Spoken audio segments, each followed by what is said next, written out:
In this video, I will walk through a detailed explanation for the week's work. It's going to be very similar to the previous video for Module 2 for RAS 310, but this one's going to be very detailed. I'll actually click onto each of the tabs and show you what I would look at and as a student and walk through the process and when I would look through it.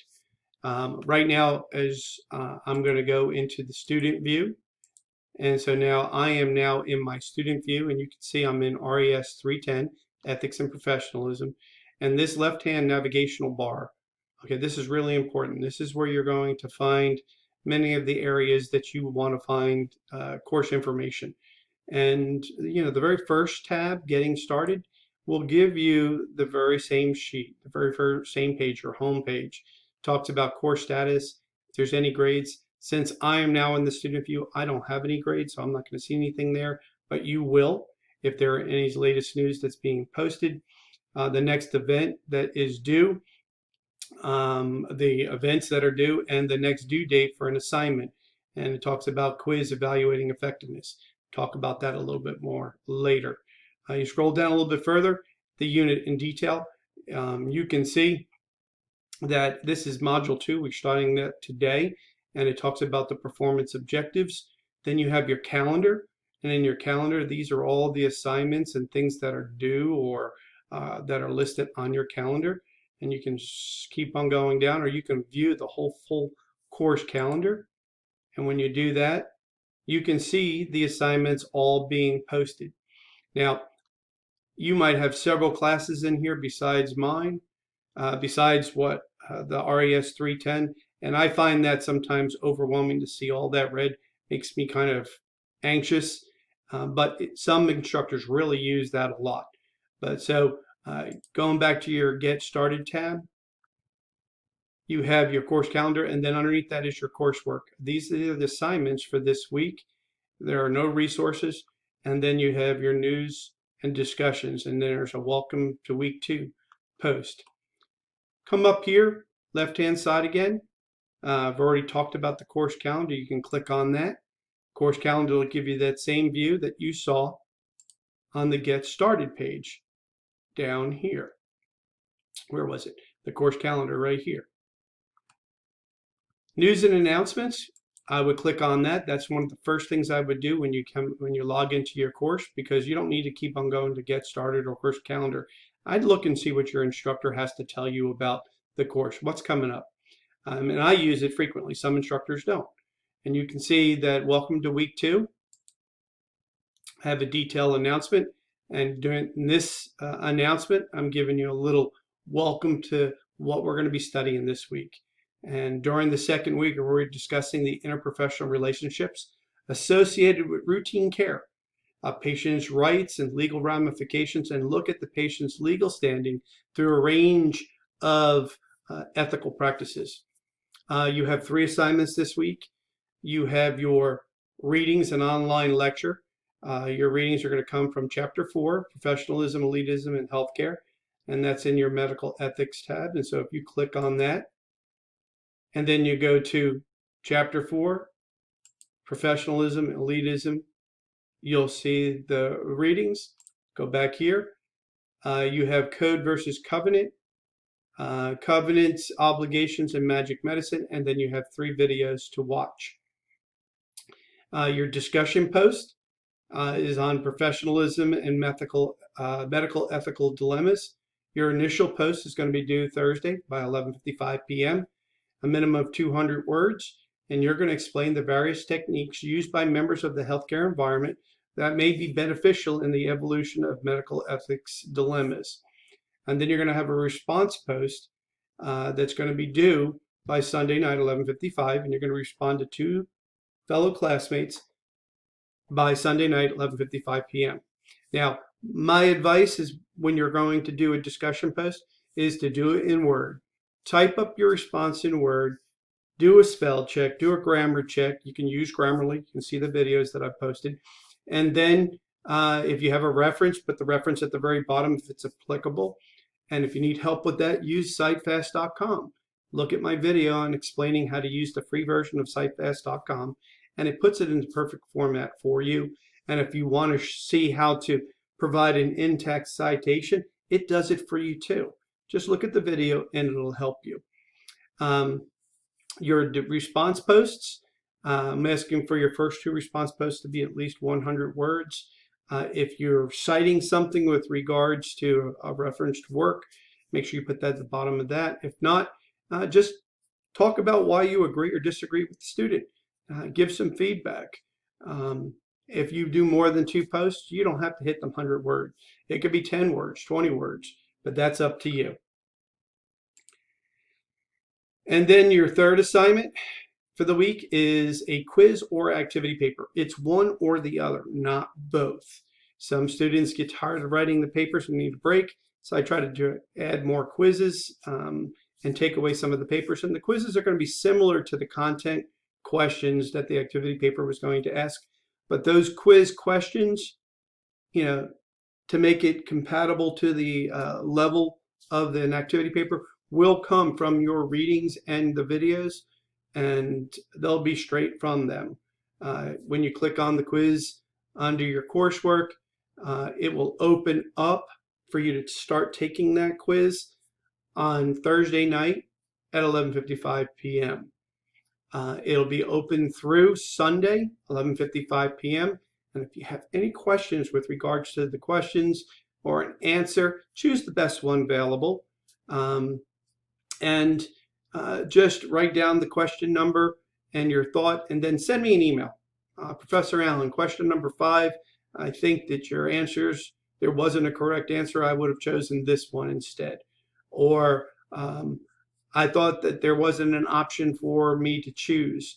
I wanted to choose 3 out of the 4 answers, but there wasn't that option. So please know that I think that these 3 answers are correct. Whatever your logic is, just let me know. Instructors and professors can be wrong too. We're not perfect. If you're going to do an activity paper, it's going to be in the models of relationship, and we'll talk about that more when we click on that next tab. Then I give you an application. What this is just my thoughts as to how can we apply this week's information to what you do professionally. Just some thoughts, and again, some encouragement saying that I realize that you're busy, and I'm here to help you and to give you my cell phone number and just to reach out and communicate with you. Going back on the left-hand navigational tabs over here, go to coursework. And again, this is my view. The Get Started was the very first week when you first started your classes. And Module 1, you just completed that last week.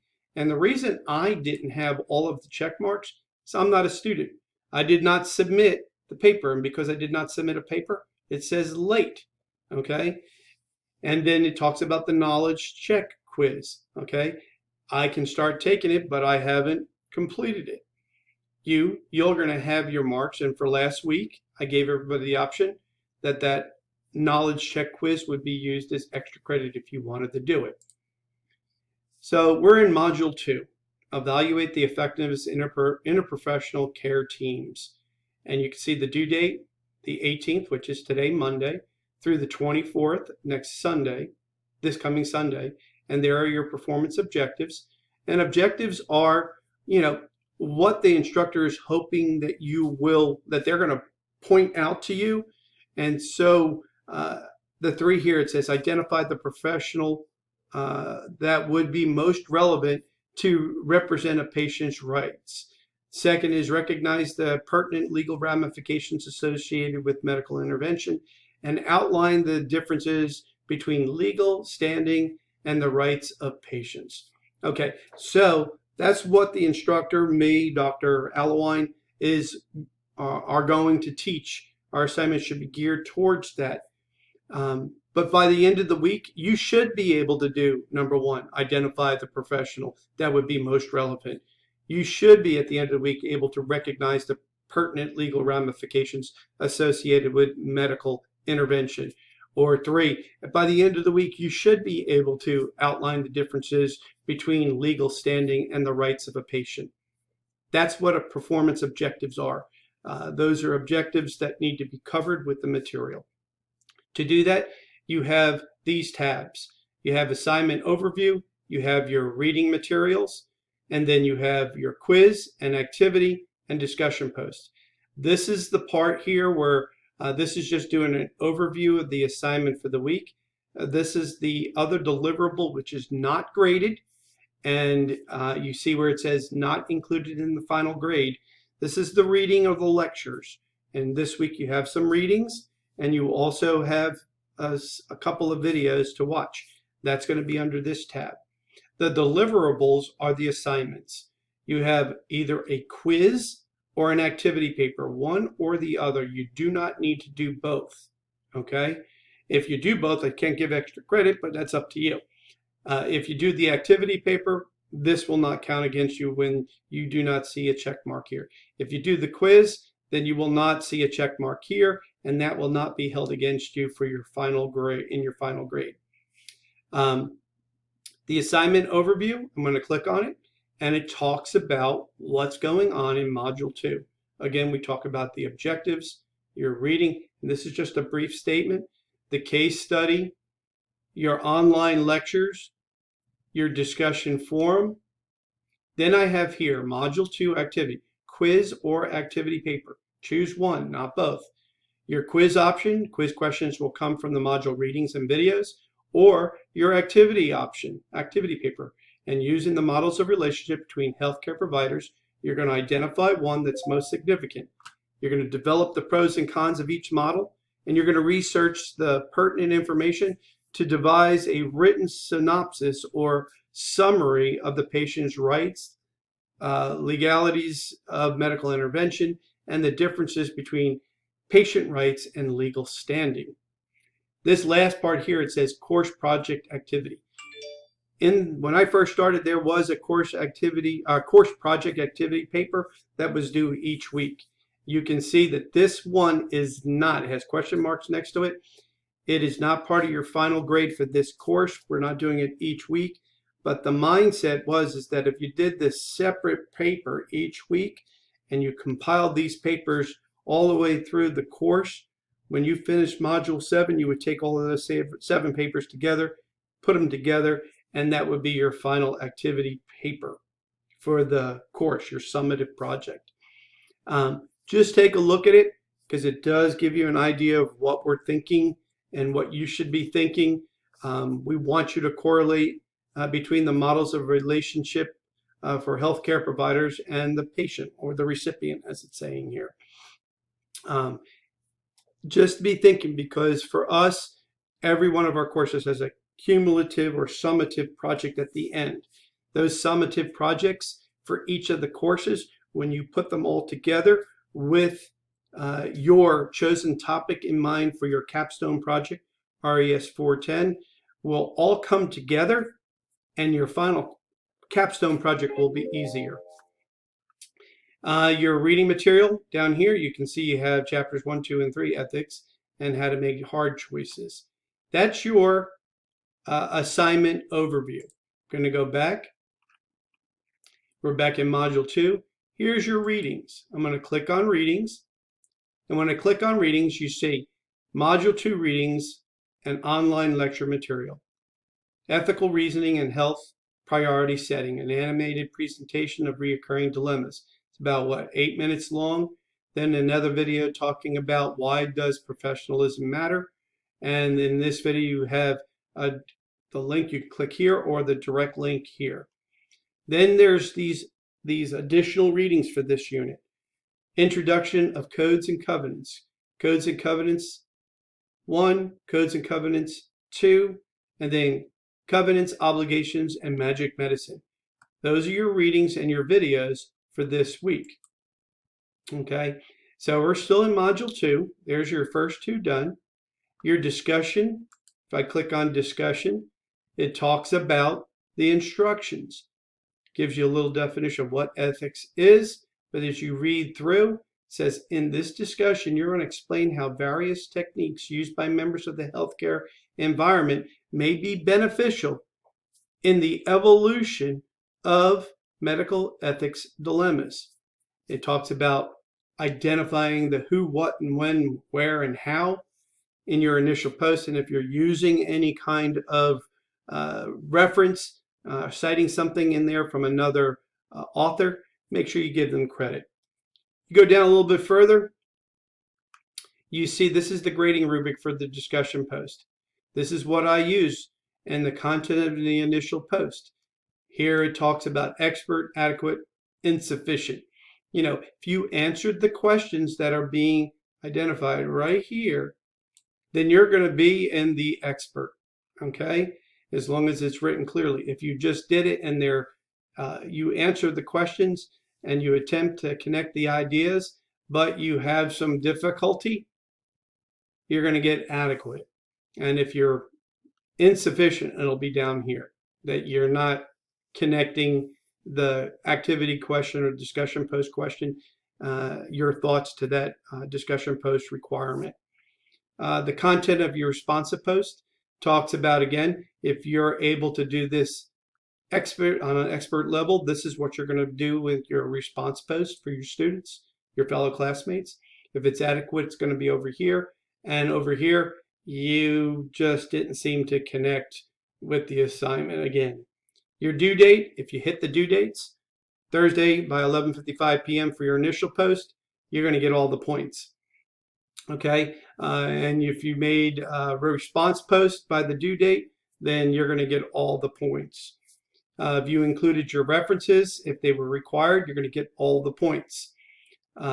If you included the reference, but maybe you didn't do it in the right format, not in this first week or two, you might get a couple points deducted, but not all. If you didn't use any references, but you did talk about using the readings, then you're going to get some points off there, because it's very important to give credit where credit is due. Your response posts are here. Again, you made a substantial response. That's going to be the 100 words. And it talked about whether you agreed or disagreed or gave some examples, and that you made 2 posts. If you only made 1 responsive post, you're going to get 5 points. And if you didn't, you're going to get 0 points. Here's your grammar. And that was why I told you it was important to go ahead and make sure that you create your initial and your response post using a Word document. Do a spell check and a grammar check.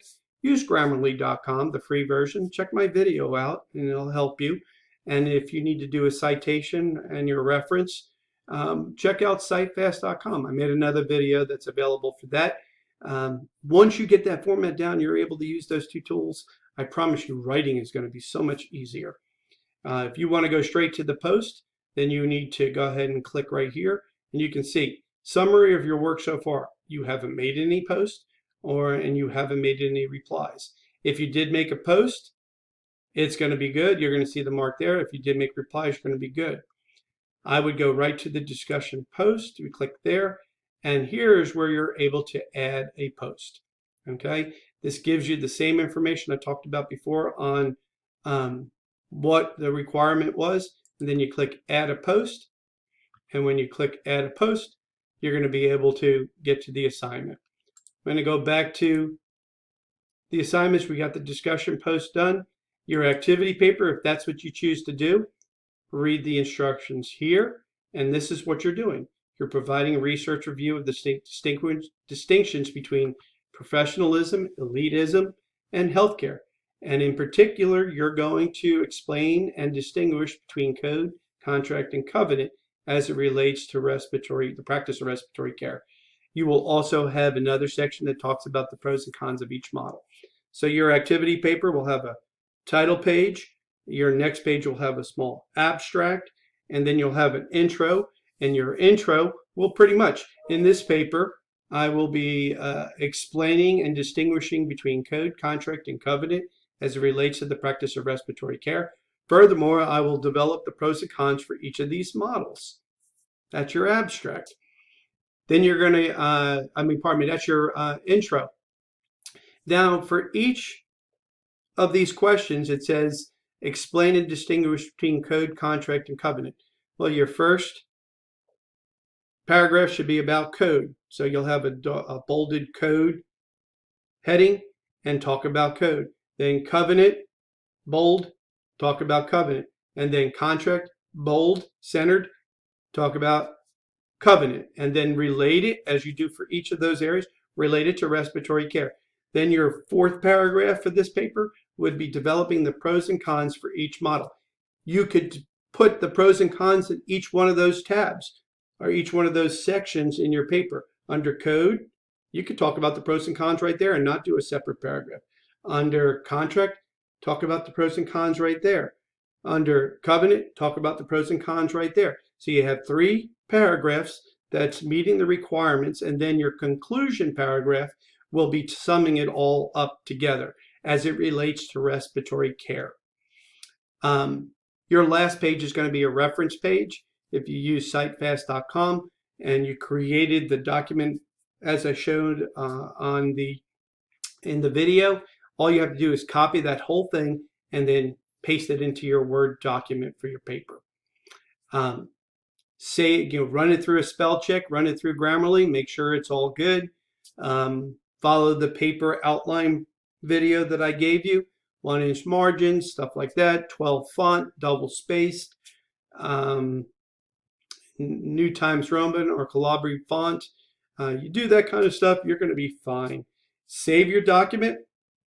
This is how you're going to save your document. Your first initial and then your last name, underscore activity. This is activity 2, underscore RES310, underscore, and then put the date, 01/24/21. Okay, save the document.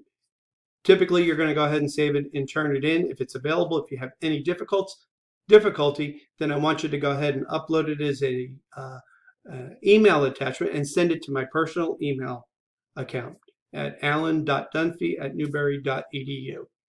Going to go back. If you choose not to do the activity paper and you want to do the quiz, click on quiz. And here, this quiz it's not open yet. This quiz will open up on Thursday, 11:55 p.m. And you will have approximately 2 hours to do the quiz. It needs to be done by 11:55 p.m. on Sunday night. All your resources are available, open book, internet, whatever you want to use. Typically, there are between 30 and 50 questions. This one will have 1 or 2 essays that you're going to have to fill in your response. And these quizzes that I do are specifically from your readings and from the videos. And they're going to cover some of the same content that you would do in your activity paper, but you're not going to have to write the paper. So I'll be talking about or asking questions that are very similar to what's being asked for or required by the student in the activity paper. Once you've completed the paper and you've submitted, you should start seeing check marks in these boxes. Okay. On the left-hand side, this is your navigational bar again. This is really super important. Your Get Started tab, your course calendar, talking about your assignments that are upcoming, and this will be for other classes too. News and announcements each week, your coursework, and then you have your discussion forum. This will talk specifically right to the discussion forum of what's going on. If you want to see what some of the recent posts were, you can look right here. If you want to go right to the forum home, you can specifically see what you have. Okay, here's module 1, here's module 2. You can see nobody's made any posts yet. You can go right to the post, right to the discussion forum, and then you can make the post. And that was just under the discussion forum tab under coursework. Okay, here's discussion forum. Here's your syllabus, talking about the outline for the syllabus and the assignments for the semester. Your course information, there's my information for contacting me. You have your grade book of what's being done as you go through all of the assignments. And then you have handouts, which there are none. Your chat, which this chat here is available. Really, students can use this and chat with each other if you choose to, if you don't want to use your cell phones. Online meetings, I don't use that. And then you have your resources. I like that tab here. And these are the resources that are available to you. Again, I've also done this on my YouTube page. I've all done this in Microsoft Stream, but sometimes these videos and resources might not open up in WolfDen. So you just know that I have another method, and I'm putting them also on my YouTube page at Mr. A. Dunphy. And if you look under Newberry College tab under playlist, you'll find these videos. Here is your sample APA paper. You click on it, there's the paper. Okay, should be able to see a general overview. When you click on that, you'll see a sample RAS activity paper in general format. If you hit save, it's going to open up at the bottom. I'm going to go ahead and open the paper. And when I open the paper, it will appear. And as you can see, it's starting to open now. And I told you this video is going to be a little longer, but I do think that it's helpful for students to kind of get a mental picture. You can enable editing right here. And when you do, this is the running head. Here is the title of the paper, your first name, last name, Professor Allen, module, and then the date. Okay. Up here, if you want to change the running head, just right here, you'd highlight it and put what you want. Things are already numbered. Here's where you would just cut. Here you would highlight it and put your title. Okay. The only thing I would add here is module number. Okay. Further down, you have your abstract. These are my words. You can see how I have it formatted. It's block style. You would now just start to type your abstract. Use the activity paper questions as a guide. What you're going to be talking about. What is, the abstract should help the reader identify what they're going to learn or read about if they read your paper. You're going to further down. Here's your intro. Put it in your own words.